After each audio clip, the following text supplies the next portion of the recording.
Jurassic World Rebirth is changing the lore forever as we know it. Hybrid dinosaurs, experimentation, everything we've theorized on this channel previously. But there's one thing we haven't, and that's this thing right here. Now immediately you can see it's in some type of containment pen, and this is just one thing of a host of everything coming up in this video's location. Is it Isla Sorna? What other secret dinosaurs can we expect? This hybrid, the storyline, all that is going to be revealed and explored in today's video. And first off, I'd like to draw your attention to the trailer because at a specific point they say they're going back to the original island before Jurassic Park, the research grounds if you will. This island was the research facility for the original Jurassic Park.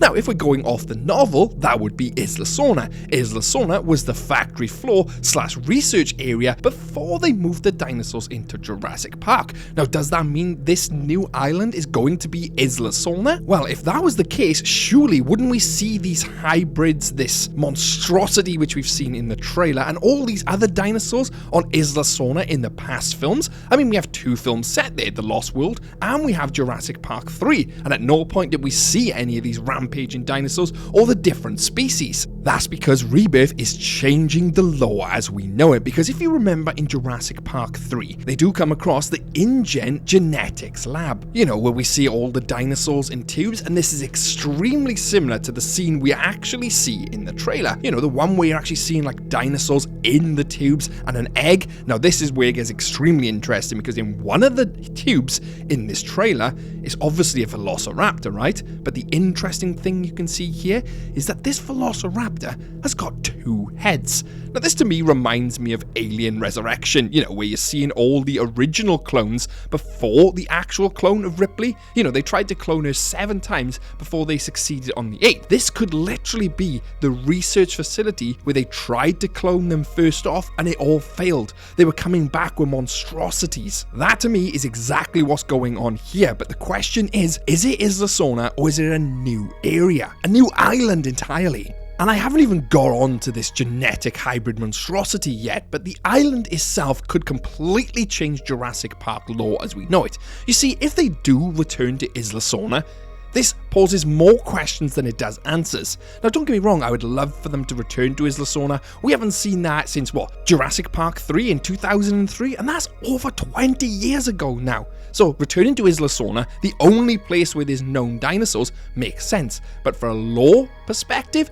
it doesn't, because all the dinosaurs apparently were taken off of Isla Sorna for the opening of Jurassic World. And Masrani Global, if they did go to Isla Sorna and pillage the island, would have seen this xenomorph type hybrid dinosaur, right? So obviously it cannot be Isla Sorna. It has to be a 3rd island, this research island if you will. And here's the other thing before we move on to the dinosaurs, the actual story. Now we'd theorized on this in the past and we'd said that they were going to the island to get vaccines for a virus, right? That is 100% confirmed now, we know that is part of the story. But the virus itself, is it a mutated DX virus, which I've covered on the channel previously, and it's affecting the human race, or is it some type of cancer or disease, which we already know about, which they plan to cure using the dinosaur DNA? So an existing disease, if you will. Either or, one of them storylines is 100% true, so we theorize correctly on that. But what is interesting is this isn't a government-sanctioned operation. The world governments haven't signed this off. This seems to me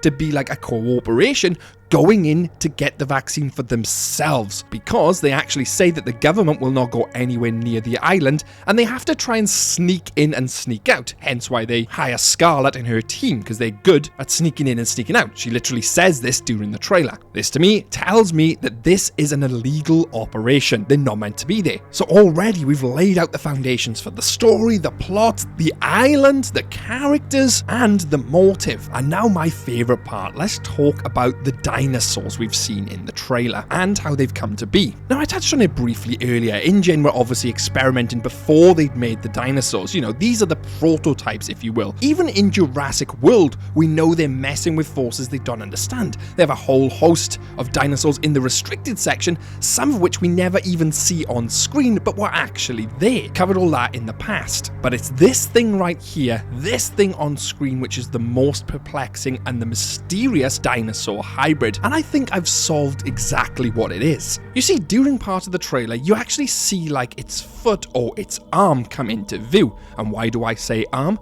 Well, let's take a look at how it comes into the shot here. It's almost like a gorilla in its movements, putting his front arm forward or his front paw, whatever you want to call it. We then see it later on, it has that hunched over silverback gorilla type posture. And then you have the roar itself. It almost sounds like a gorilla mixed with a dinosaur. Take a listen to this.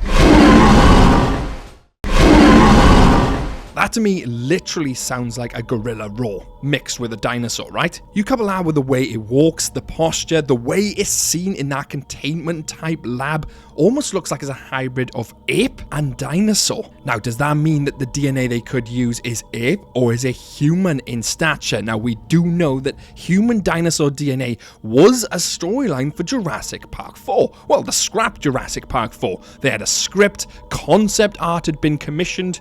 Again, I'd covered all this on the channel, and the concept artists themselves had actually commented on my video, confirming and debunking some of the myth behind it. But the interesting thing about this ape-human-dinosaur hybrid is that it was obviously planned for Jurassic Park. I mean, the storyline itself even says that these were dinosaurs too dangerous for Jurassic Park. So to me, it'd be highly unlikely that they'd be using human DNA in dinosaurs which they were going to display to the public. That somehow doesn't make sense, unless they were using the human DNA to bridge them sequence gaps rather than the frog, because we know in Jurassic Park they use frog DNA. That's how they were able to change sex, breed, etc, right? But in the early days they might not have known this and had tried other animals. I mean, it's clear from the trailer that they definitely didn't perfect cloning. They had a raptor with 2 heads. That was never intentional. And they've obviously had this ape-human-dinosaur hybrid. Again, probably wasn't intentional. It was where they were filling the gene sequence gaps. And here's where it starts to get interesting. They didn't terminate these subjects. And not only that, Jurassic Park was in 1993. This is now set in the present day,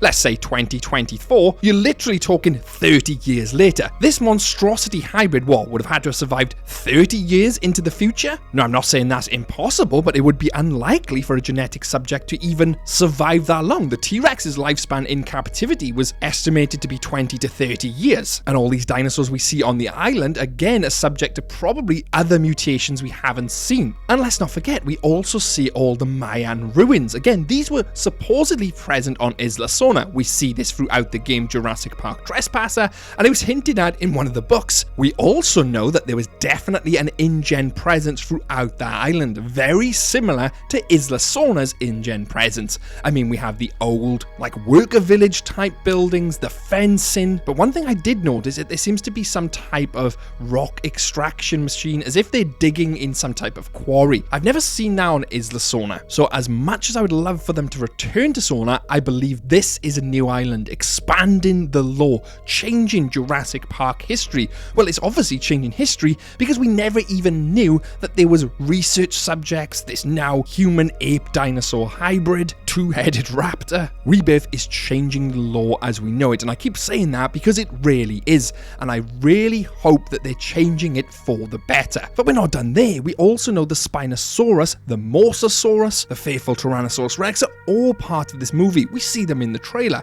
The Spinosaurus is obviously different to the original Jurassic Park 3 Spinosaurid we see. I mean, just by looking at the fin, the way it attacks the boat, complete different coloration, reminds me of a baryonyx, to be honest. And the coloration of the T-Rex is very much like the Tiger Raptor type print. Again, this is a different T-Rex we see here, isn't rexy, almost like it's the Isla Sorna T-Rexes, but they obviously have different coloration as well. Buck and Doe have a similar stripe pattern, but a different coloration. But the one thing I'm really looking forward to seeing, and the big reveal for me as well, sure, we have the hybrid dinosaur, we've seen that, nice reveal, but we see the raptor claws. Now, I would love to see how these raptors turn out if we're given a sneak peek at what they looked like before, 2-headed, for example. So I'm really excited to see the coloration, the design. Are they going to change it completely, or are they going to keep with something classical? But the one thing for me which is extremely confusing still is this hybrid dinosaur, this ape dinosaur. How has it survived 30 years potentially in containment? No food, no water,